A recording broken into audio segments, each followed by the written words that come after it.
বলে 500, 550, 600 এইভাবে বলে। তো আমরা শুনেছি যে কোনো এক সময় পাঞ্জাবে কোনো এক সাধু এখানে স্বপ্নাদেশে এসে মায়ের পুজো পরিচালনা করেছে। 500 বছরেরও বেশি আগে বাংলাদেশের বণিকরা বাণিজ্য করতে এসে তাদের নৌকা বা বজ্রা নোঙর করতেন কুলিক নদীর বন্দর ঘাটে। আর সেই বণিক সমাজের এক সওদাগর দেবীর স্বপ্নাদেশ পেয়ে কুলিক নদীর ধারে রায়গঞ্জ বন্দরে প্রচলন করেছিলেন দুর্গাপুজো। সেই পুজো আজ রায়গঞ্জ শহরের বন্দর এলাকার বাসিন্দাদের রায়গঞ্জ আদি সর্বজনীন দুর্গাপুজো হিসেবে পরিচিত। সাধারণ মানুষ থেকে এলাকার ব্যবসায়ীরা চাঁদা দিয়ে এই পুজোয় ব্যয় নির্বাহ করে থাকে। অধুনা বাংলাদেশের বণিক সমাজ বড় বড় নৌকো আর বজ্রা নিয়ে বাণিজ্য করতে এসে নোঙর করতেন রায়গঞ্জের বন্দর কুলিক নদীর ঘাটে। কথিত আছে তারাই রায়গঞ্জ আদি সর্বজনীন দুর্গোৎসবের প্রচলন করেছিলেন। এরপর কুলিক নদী দিয়ে অনেক জল বয়ে গিয়েছে, দেশভাগ হয়ে এপার বাংলা ওপার বাংলা হয়েছে।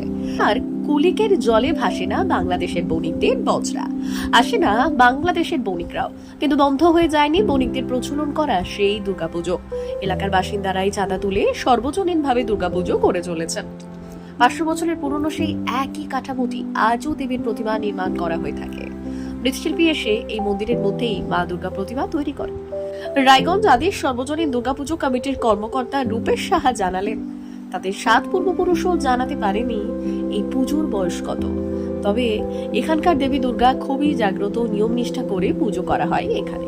কেউ বলে 500 বছরের পুরনো এই পুজো, আবার কেউ বলে 600 বছর পুরনো পুজো। অষ্টমীতে হাজার হাজার ভোগের ডালা পড়ে এই মন্দিরে। পুজোর প্রচলন নিয়ে নানা মত রয়েছে। হাজার হাজার মানুষের ঢল নামে বন্দর আদি সর্বজনীন দুর্গোৎসবে। বিকাশ সাহা নামের এক এলাকাবাসী জানিয়েছেন, পুজোর 4টে দিন আমাদের আনন্দের মধ্য দিয়ে কেটে যায়। এই নামটা সত্যি কথা বলতে রায়গঞ্জের আদিকালের নামটা বৈষ্ণব হস্যই ছিল, এবং বিভিন্ন ঐতিহাসিকরা বলেছেন যে এখানে নাকি রাধার নামে অনুসারী হয়েছে। আবার অনেকে বলে হ্যাঁ রায় শস্য চাষ হতো বলে হয়েছে। তো সেই নামটাই আমাদের এখানে ইউজ হতো আসতে 500-550 বছর আগে, এবং আমাদের পূর্বপুরুষরা যারা তারাও দেখেছে যে এখানে যে নামের ফলক বা কিছুতে ছিল সেখানে এই রায় নামও লেখা ছিল। পরবর্তীকালে আমরা সেই নামটাই ব্যবহার করেছি। এই পুজো সম্বন্ধে কিছু বলেন, এই পুজোর মানে বিশেষত্ব কি রয়েছে? বিশেষত বলতে এই পুজো আমাদের আদি প্রাচীন পুজো, যে পুজোকে বলতে পারবে না কবেতে পুজো হচ্ছে। রায়গঞ্জ সহ আপনার উত্তর দিনাজপুর, দক্ষিণ দিনাজপুর, সাবেক পশ্চিম দিনাজপুর মধ্যে আমাদের সবচেয়ে পুরনো পুজো। আর এই পুজোয় সৃষ্টির সম্পর্কে বলতে গেলে কে করেছে কেউ কিছু জানে না। যাকে হিসাব হয় বলে 500, 550, 600 এইভাবেই বলে।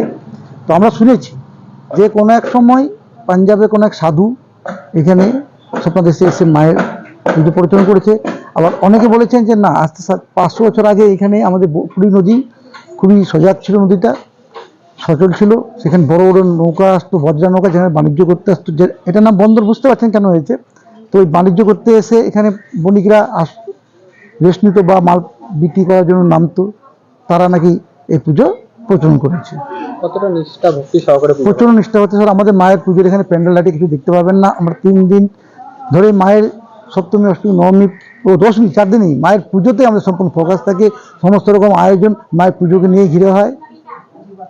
কত দূর দূরান্ত থেকে এখানে ভক্তরা প্রচুর দূর দূর থেকে লোক আসে। আমরা যা আমাদের সঙ্গে যারা যোগাযোগ করে তাদের আমরা দেখতে পাই বিহার, এদিকে বালুরঘাট, মালদা। ব্যুরো রিপোর্ট, উত্তর বাংলা সংবাদ।